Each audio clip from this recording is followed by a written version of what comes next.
خۆپیشاندان و ناڕزایەتیەکانی خەڵکی ئێران لەم جارەدا کە کچە کوردە سەقزیەکە ژینە ئەمینی هەڵگری مەشخەڵەکە بوو داخۆچی لە هەکبەیدایە بۆ کورد یان هەر نەتەوەیەکی دی غەیرە فەرز لە ئێراندا.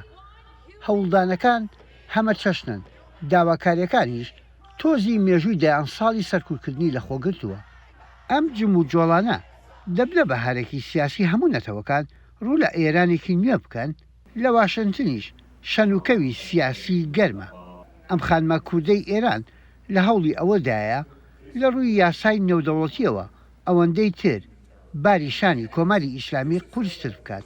ئێمە سعی دەکەین هەم لەلایەن کاری وەکالەتەوە و هەم لەلایەن میدیاوە ئەو ئینفۆرمێشنە بینە دەرێ و ئێستا وەکو لێرە لە دیسی بەحسی کورد لە ئێران دەکەین ئەوە یەکێک لە مێتۆدەکانە یان چالاکەکانە کە بتوانین زیاتر بەحسی مشکلەی مافی مرۆڤ بکەین لە کوردستانی ئێران کە بەداخەوە هەر بەردەوامە و ئێمە خەریکین بەو کەیسانە بتوانین بە جوورێک پرێشرێک یان فشارێک بێنین بۆ ڕێژیمی ئێران کە لە یوئێنی بەحسی بکرێ و ئەو کارەیمە ئیشەڵا نەتیجەی دەبێ.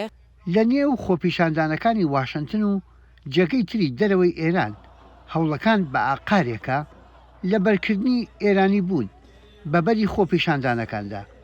بەڵام ئایا ئەوە تەنها شوناسی خەڵکی ئێرانە بێت لە ئێرانێکدا کە ئاوێتەیە بەدەیان نەتەوە و ئاینجە جیاواز.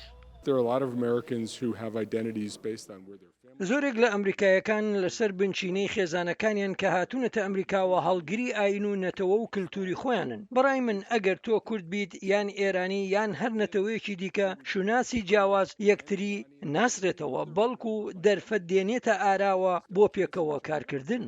لەم کۆربەندەی واشنتن یەکێ لەو بژارانەی دەخرانە ڕوو بۆ چارەسەری دۆزی کورد لە ئێران فیدراڵی بوونی ئێرانە. ئەم شیکەرەوەیە کە ساڵانێکە نوێنەری ڕۆژنامی واشنتن پۆست بووە لە تاران پێی وایە لە ڕووی سیاسیەوە دۆخی کورد لە ئێران دژوارترە بێ بەراورد لە چاو کوردستانی عێراق.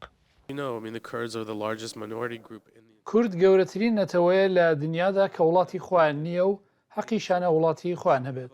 بەڵام بەهۆی ئاڵاوزی جیهان و ئەو وڵاتانش کە کوردیان تێدایە کە ڕێگەیان نەداوە نوێنەرایەتی خۆیان بکەن جگە لە عێراق کە وەک تۆش وتێت بەردەوام گرفت هەیە لە نێوان حکوومەتی هەریم و بەغدا.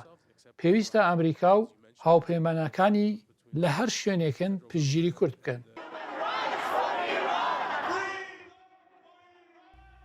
دۆخی دوای خۆپیشاندانە ناڕزایەتیەکانی ئێران ئەوەندە هەستیارە تەنانەت پارتە ئێرانی ئۆپۆزیسیۆنەکانیش بەکەمی خواستەکانیان دەرەخەن. یەحیا بەرزنجی دەنگی ئەمریکا، واشنتن.